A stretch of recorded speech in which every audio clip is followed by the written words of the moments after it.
Boa noite, irmãos. Mais uma noite nos encontramos aqui para juntos estudarmos a palavra do Senhor, dando sequência ao nosso estudo lá no livro de Êxodo.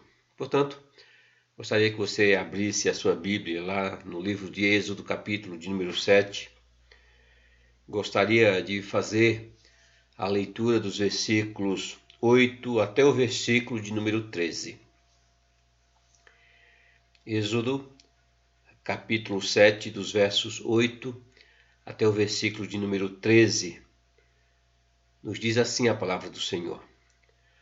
Falou o Senhor a Moisés e a Arão: Quando Faraó vos disser, fazei milagres que vos acreditem, dirás a Arão: Toma o teu bordão e lança-o diante de Faraó, e o bordão se tornará em serpente. Então Moisés e Arão se chegaram a Faraó e fizeram como o Senhor lhes ordenara. Lançou Arão seu bordão diante de Faraó e diante dos seus oficiais, e ele se tornou em serpente. Faraó, porém, mandou vir os sábios e encantadores, e eles, os sábios do Egito, fizeram também o mesmo com as suas ciências ocultas. Pois lançaram eles cada um o seu bordão, e eles se tornaram em serpentes, mas o bordão de Arão devorou os bordões deles. Todavia, o coração de Faraó se endureceu, e não os ouviu, como o Senhor tinha dito. Até o versículo de número 13. Oremos, irmãos. Deus querido, Deus amado, nós te agradecemos, porque temos a oportunidade de estudar a tua palavra, ó Pai. Nós temos a oportunidade, ó Pai, de contemplar o teu poder, a tua grandeza, ó Pai, e como o Senhor traçou, ó Pai, a salvação do teu povo desde o Antigo Testamento. Nós te louvamos, porque somos parte desse povo. Fala conosco através da tua palavra, nos ensine, molda o nosso caráter, nós te suplicamos, em nome do Senhor Jesus Cristo. Amém. Irmãos, o grande confronto no Êxodo não era simplesmente uma disputa entre Moisés e Faraó, um conflito entre Israel e o Egito. Não era. O fato era que essa grande batalha, essa guerra, era uma guerra entre Deus e Satanás. Em todos esses eventos que nós vamos ver, a partir daqui, Deus agia contra os falsos deuses dos egípcios. O Êxodo é uma história real que retrata uma guerra invisível, uma guerra contínua entre o céu e o inferno. Nos primeiros 6 capítulos de Êxodo, Deus se posicionou para atingir de maneira decisiva Faraó. Primeiro, ele permitiu que o seu povo fosse oprimido, que o seu povo fosse escravizado. Então suscitou um libertador que foi salvo da morte, treinado no palácio de Faraó, levado até o deserto, onde se encontrou com Deus na sarça ardente. Ali o Senhor deu a Moisés os sinais e as promessas da salvação. Então o Senhor o enviou de volta ao Egito, a Faraó, com uma ordem: deixa sair deste lugar o meu povo.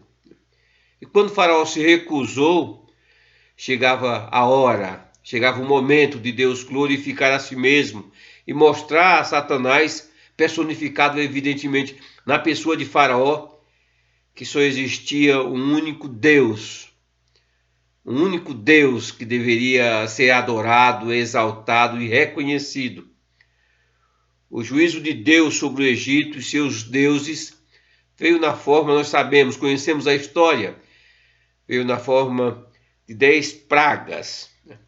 As águas se transformaram em sangue, a praga das rãs, dos piolhos, das moscas, da peste, das úlceras, chuva de pedras, gafanhotos, escuridão e finalmente a morte.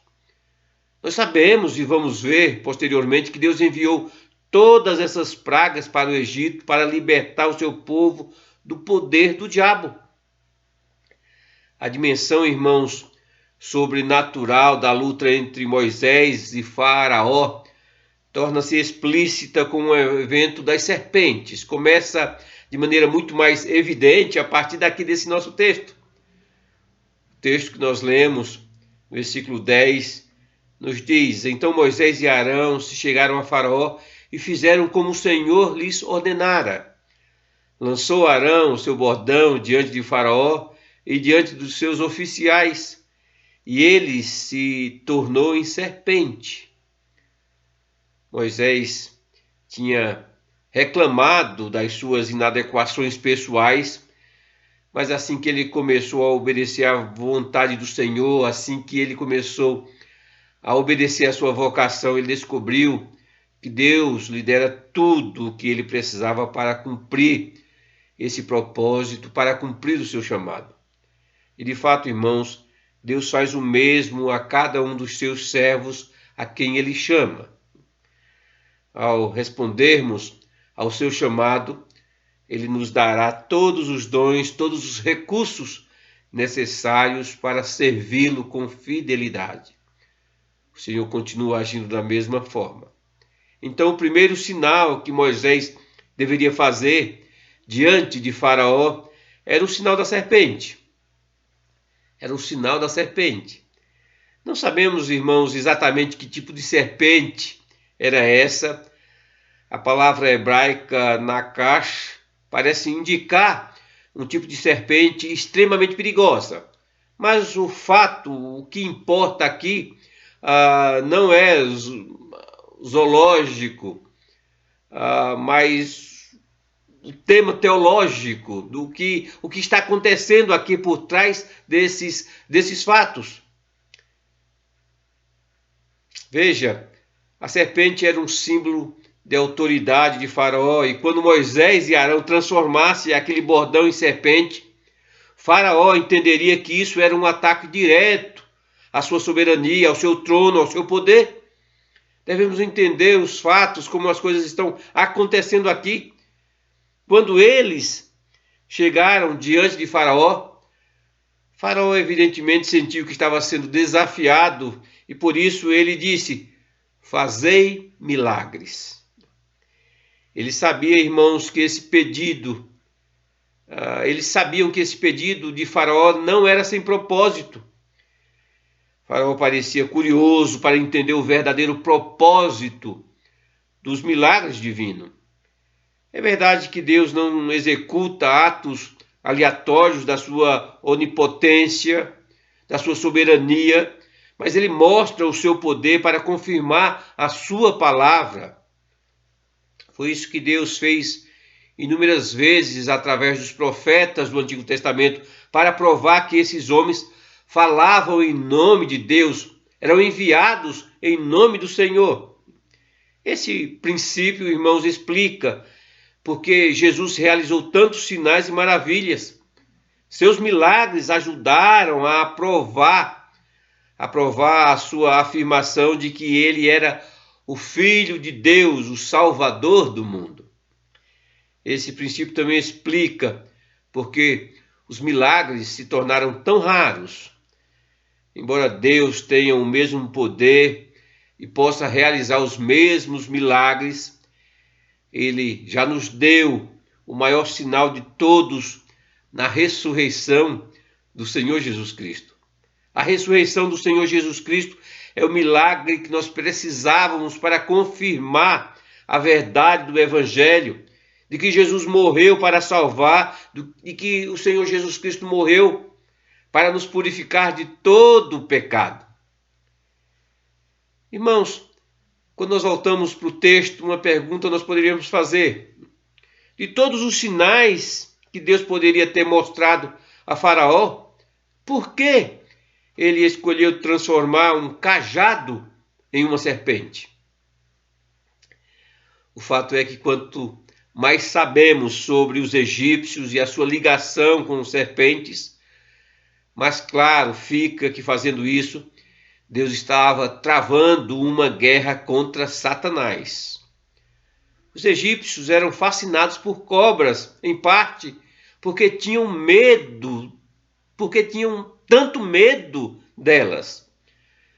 Muitos deles carregavam amuletos para proteger-se de Apófis, o deus da serpente que personificava o mal. Na literatura egípcia, irmãos, contém várias magias, vários encantamentos para se proteger das picadas das serpentes. Foi esse medo de cobras que levou o faraó a usar a serpente como um símbolo da sua autoridade real.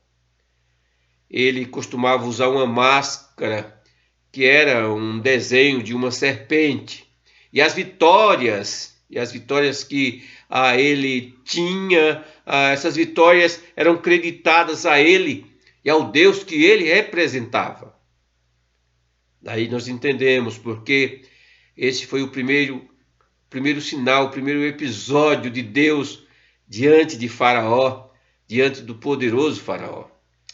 No entanto, irmãos, apesar do medo de cobras, os egípcios foram atraídos para adorá-las. E é sempre assim que Satanás age.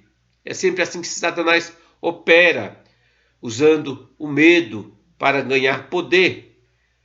Faraó, ao encontrar segurança no Deus serpente, ele estava realmente fazendo uma aliança com Satanás. É fato, os manuscritos antigos são explícitos sobre isso. Existia um ritual quando algum faraó subia no trono. Toda vez que algum faraó subisse no trono, ele deveria tomar a coroa e dizer o seguinte: tomava a coroa. Nesse ritual, ele dizia o seguinte: ó grande, único, o mago, o serpente impetuosa, que haja terror de mim como o terror de ti, que haja medo de mim como o medo de ti, que haja admiração de mim como o temor a ti. Deixe-me governar, ser um líder dos vivos. Deixe-me ser poderoso, um líder de espíritos. Esse era o ritual e com essas palavras ele oferecia a sua alma ao próprio diabo. Isso explica, irmãos, porque lançou Arão seu bordão diante de Faraó e diante dos seus oficiais, e ele se tornou em serpente, como nos diz o texto bíblico. Ele estava tomando o símbolo da majestade do rei, o símbolo da majestade de Faraó, e fazendo rastejar na poeira. Isso era um ataque direto à soberania de Faraó, ao trono de Faraó. Alguém já disse que seria como levar uma águia ao salão oval da Casa Branca e torcer o pescoço. Era mais ou menos isso que o Senhor pediu, falou para que Moisés e Arão fizessem. Deus enviou Moisés e Arão diretamente ao centro do comando de Faraó, e ali ele passaria a reivindicar a autoridade total sobre o Egito. Irmãos, o Espírito Santo segue a mesma estratégia quando quer estabelecer o seu trono no coração do pecador. Ele faz seu ataque exatamente na fonte da força do seu pecado, na força do pecado.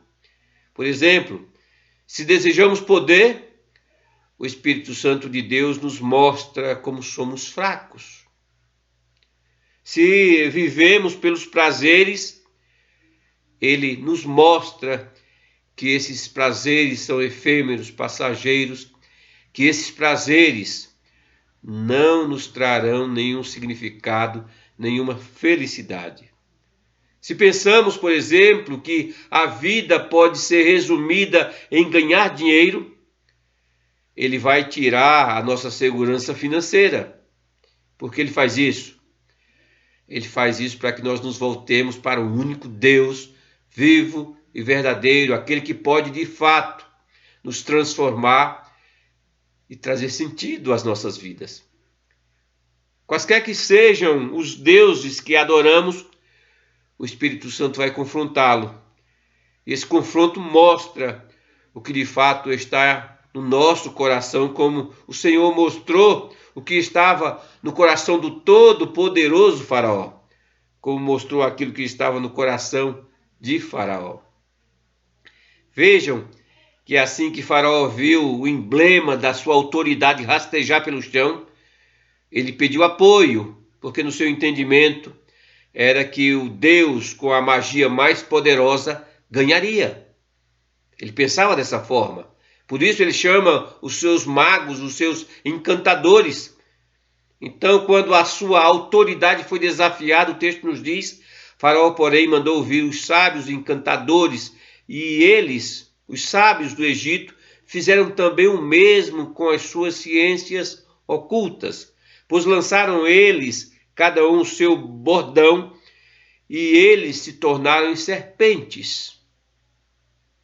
Os sacerdotes e as magias de Faraó era uma força a ser considerada, era uma força a ser observada, e o texto não esconde isso.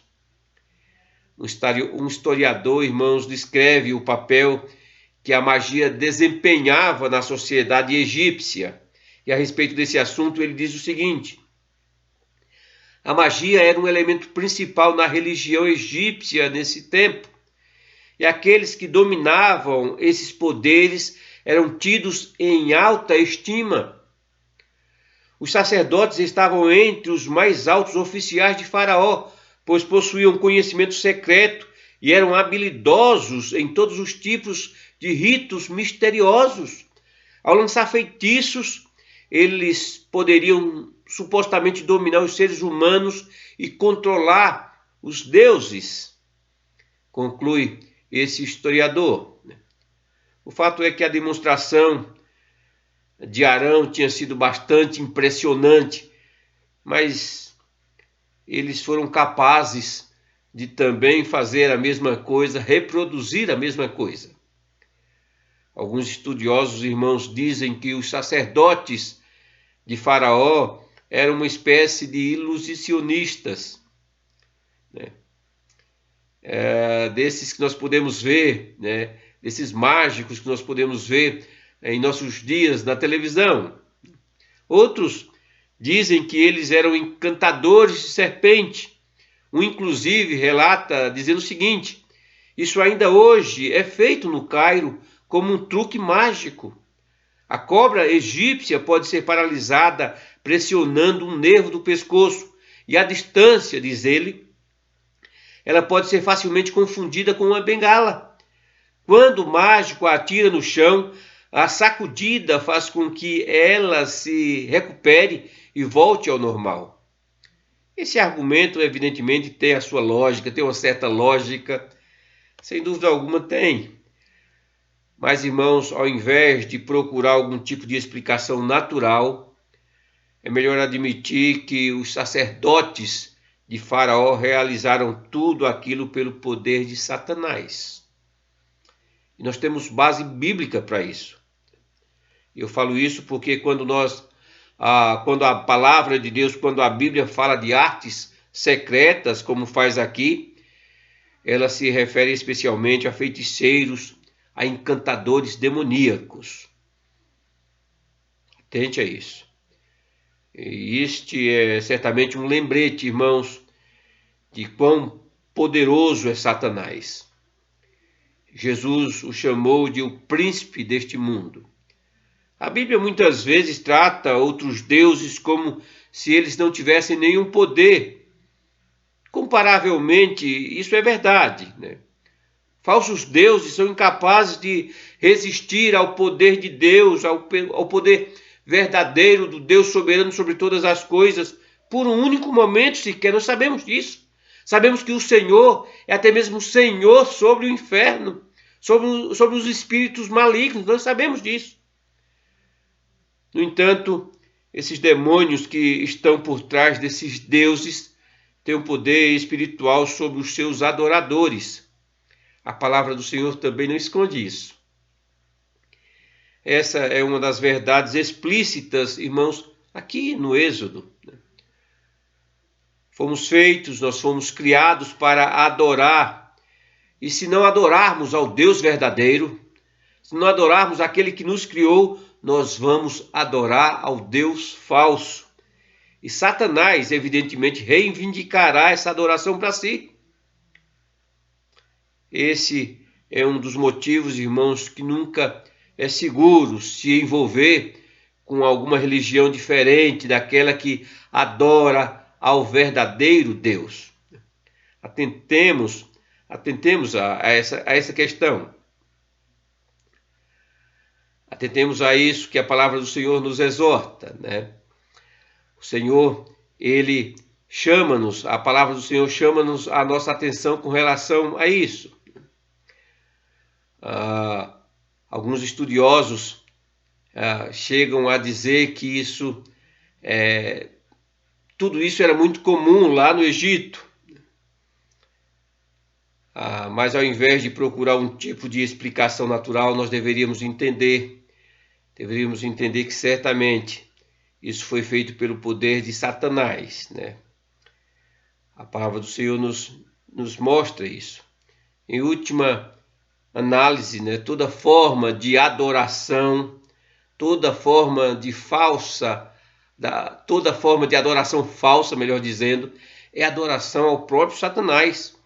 E essa adoração sempre resulta em escravidão espiritual. Uma das formas que levam as pessoas a essa escravidão espiritual é o medo. Satanás sempre age dessa forma. Aqui nós vemos que essas supostas deidades têm um poder sobrenatural real. Forças malignas que tinham pelo menos poder suficiente para realizar alguns milagres. Observe, no entanto, que o melhor que poderiam fazer era imitar o que Deus fazia. Isso ocorre porque Satanás só pode corromper, só pode mentir, nunca pode criar. A Bíblia diz que a obra de Satanás é exibida com sinais e prodígios da mentira. Isso explica porque toda falsa religião tem princípios éticos ou rituais sagrados que se parecem vagamente com o cristianismo. Esse é o tipo de poder que Satanás tem e usa uma falsa imitação de cristianismo para impedir que as pessoas sirvam ao verdadeiro Deus. Muitos chegam até a dizer que todos os caminhos levam a Deus. Certamente as pessoas dizem isso pelo parecer, né? Porque há muitas coisas similares entre as falsas religiões, coisas que nós podemos ver no cristianismo. Certamente, irmãos, os feiticeiros de Faraó estavam satisfeitos com aquilo que eles fizeram, porque eles lançaram cada um seu bordão e eles também se tornaram em serpentes. Por suas artes secretas, eles foram capazes de se igualar com aquilo que Moisés e Arão tinham feito. No entanto, irmãos, para sua completa incredulidade e absoluto espanto, o texto prossegue dizendo: mas o bordão de Arão devorou os bordões deles. Bastou apenas algum momento e havia apenas uma serpente no palácio. Certamente eles ficaram impressionados com tudo isso, ainda mais porque eles criam, isso era comum, essa crença era comum no Egito, que engolir algo era a maneira de adquirir todos os seus poderes. Ou seja, em outras palavras, o Senhor estava mostrando claramente que ele não apenas tinha destruído o seu poder, a sua autoridade, mas estava afirmando que todo poder e autoridade pertencia a ele, pertencia a Deus. A implicação óbvia aqui, irmãos, era que Deus, o Deus de Israel, era também o Senhor do Egito. Aliás, esse é o grande tema do Êxodo. Ele é o Senhor soberano sobre tudo e sobre todos. Eles poderiam ver, irmãos, que o sinal de Arão não era um truque mágico, mas um milagre. Arão não lançava feitiços, nem recitava encantamentos como eles costumavam fazer. Foi o Deus de Arão que transformou a vara em cobra e aquela cobra engoliu as demais.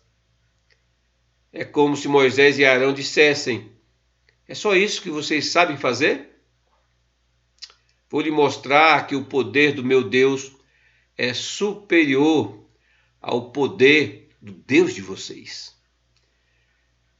Era isso que Deus estava falando, era isso que Deus estava mostrando, que Ele é um Deus, é o único, melhor dizendo, é o único Deus. Esse episódio, irmãos, nos ensina algo importante sobre a guerra espiritual que travamos. Embora o poder de Satanás seja real, atente a isso, ele não é absoluto. Ele de fato tem poder de realizar falsos milagres com o propósito de manter as pessoas na escravidão espiritual. Mas ele não tem o poder de anular o poder do Deus soberano. Isso é extremamente confortador. Ele só pode fazer o que Deus permite que ele faça. E sempre que Deus decide fazer alguma coisa, não há nada que ele possa fazer para deter a sua mão. Ou como disse o Senhor, agindo eu, quem impedirá? Os limites do poder satânico de Faraó se tornarão ainda mais óbvios à medida que as pragas continuam, né? Que as pragas se dão início às pragas. A partir daqui do versículo do capítulo 7. Irmãos, o Êxodo é um relato do triunfo de Deus sobre Satanás, mas esse não foi o maior triunfo. Deus realizou sua maior demonstração de poder sobre Satanás através da crucificação do Senhor Jesus Cristo. Ele se opôs a Cristo desde o seu nascimento, nós conhecemos a história. Ele usou o poder do governo na pessoa de Faraó, enviando soldados para matá-lo. Ele usou o poder dos demônios e até tentou pessoalmente o Senhor Jesus Cristo no deserto. Ele usou, irmãos, o poder da religião, enviando sacerdotes para acusá-lo, e finalmente Cristo foi crucificado. Cristo foi crucificado e foi nesse momento que Satanás cometeu o maior erro, porque foi na crucificação que o Senhor Jesus Cristo nos libertou da escravidão do diabo. Foi na crucificação que o Senhor Jesus Cristo nos deu vida. Foi na crucificação que o Senhor Jesus Cristo nos libertou do Egito. Como diz Paulo, tragada foi a morte pela vitória.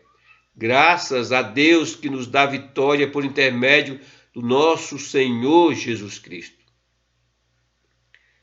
Essa é a promessa, evidentemente, para os crentes reivindicar sempre que são tentados ou sempre que estejam sobre alguma forma de ataque espiritual.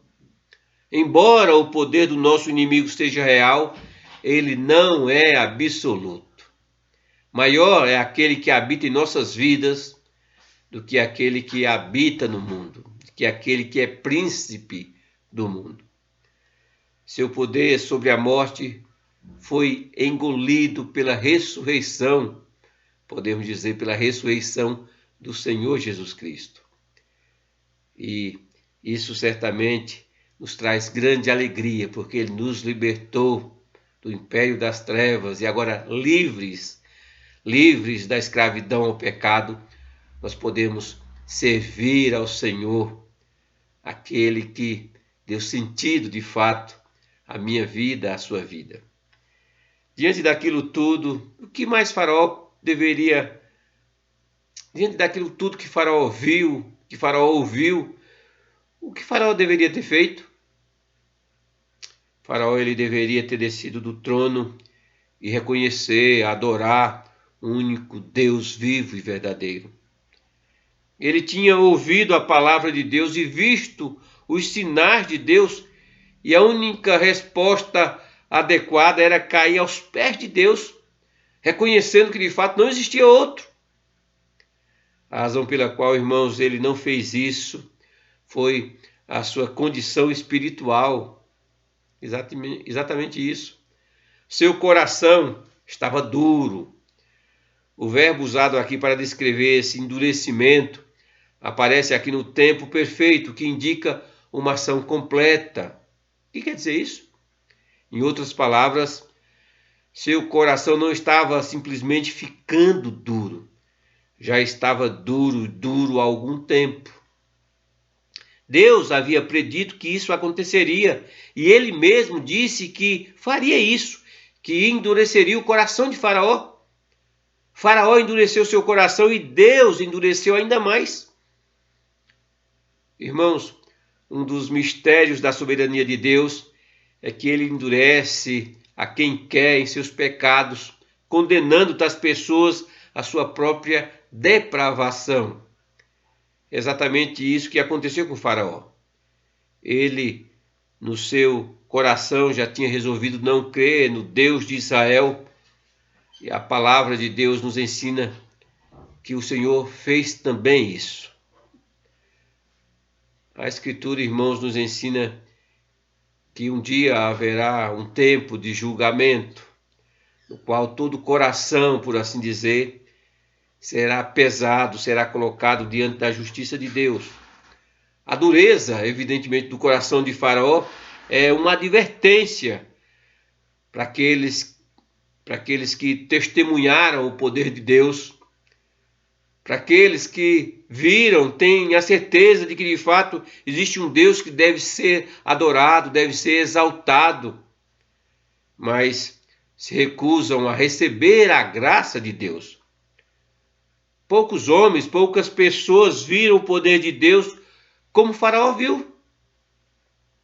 Ele até teve a oportunidade de testar esse poder, exigindo um milagre, mas mesmo quando Deus passou diante dos seus olhos, ele ainda assim não creu em Deus. Irmãos, a verdadeira questão não são as evidências, mas o que você e eu, que nós fazemos com as evidências. Os israelitas receberam os mesmos sinais que foi dado a Faraó. E o texto nos diz lá no capítulo 4 que eles creram e foram salvos. Mas Faraó morreu mais tarde e seu fim foi com aqueles que seguem a Satanás. Ele foi condenado à sua própria depravação porque não acreditou na verdade de Deus, apesar de todos os sinais. Deus, irmãos, já nos deu provas mais do que suficientes para persuadir o nosso coração, persuadir as pessoas a crer nele. A beleza da sua glória é declarada nos céus. Não há como nós olharmos para a imensidão dos céus e não chegar à conclusão que, de fato, essa criação só pode ter sido daquele que é Senhor de todos, que é Senhor Todo-Poderoso. O dom da sua graça é revelado na sua palavra, nós sabemos disso. Sabemos que a sua palavra nos foi revelada para o nosso bem, para a nossa edificação, para a nossa salvação. O poder do seu amor é mostrado no seu cuidado com o seu povo. Nós sabemos disso. Nós experimentamos isso. Nós experimentamos o seu cuidado, o seu conforto, as suas bênçãos. Nós experimentamos nos momentos de mágoas, tristeza, nós experimentamos o seu consolo. De maneira que ninguém pode dizer que não teve evidência suficiente desse Deus. Todos tivemos. O problema real de todo incrédulo, de todo aquele que dá as costas para Deus, não é intelectual, mas espiritual, como era o problema de Faraó. O que é necessário é uma mudança, uma transformação de coração. A dureza do coração é uma condição cardíaca que só pode ser tratada, por assim dizer, por um transplante completo. É necessário que seja substituído o velho e duro coração por um novo, um coração amolecido pela graça de Deus, um coração que dá ouvidos à palavra de Deus, um coração que deseja de fato reverenciar a palavra de Deus, praticar a palavra de Deus, porque ele entende que essas palavras é luz para o nosso caminho. E só o Espírito Santo de Deus pode fazer isso. Irmãos, igreja, que o Espírito Santo nos faça cada vez mais sensíveis. Essa é a minha oração. Que o Espírito Santo de Deus nos faça cada vez mais sensíveis à sua voz, que possamos ouvir a palavra de Deus de maneira que a graça de Deus em nossa vida seja cada vez mais evidente, que a cada momento ele transforme as nossas vidas para a glória do seu nome. Que o Senhor grandemente nos abençoe. Amém. Oremos, irmãos. Deus querido, nós te louvamos, nós te agradecemos, porque embora pecadores, falhos, embora, Senhor, muitas vezes damos vazão ao velho homem, ainda assim o Senhor fala conosco, o Senhor tem perdoado os nossos pecados, o Senhor tem nos curado, o Senhor tem nos levado à tua presença, diante do teu trono, podemos ouvir a tua voz, sermos consolados por ti mesmo. Muito obrigado por tudo que o Senhor tem feito em nossas vidas. Sustenta-nos, Senhor, guarda o teu povo, edifica a tua igreja. Nós te suplicamos em nome do Senhor Jesus Cristo. Amém. Irmãos, na próxima quarta-feira nós daremos sequência ao nosso texto. Vou falar a respeito das pragas. Embora recentemente dei uma série de estudos a respeito das pragas, mas eu vou fazer novamente para não ficar esse vácuo entre o capítulo 7, melhor dizendo, e até o capítulo 12. Então nós vamos colocar, cada quarta-feira, nós vamos estudar cada uma dessas pragas, e que sejamos grandemente edificados pelo Senhor. Que o Senhor nos abençoe grandemente. Amém.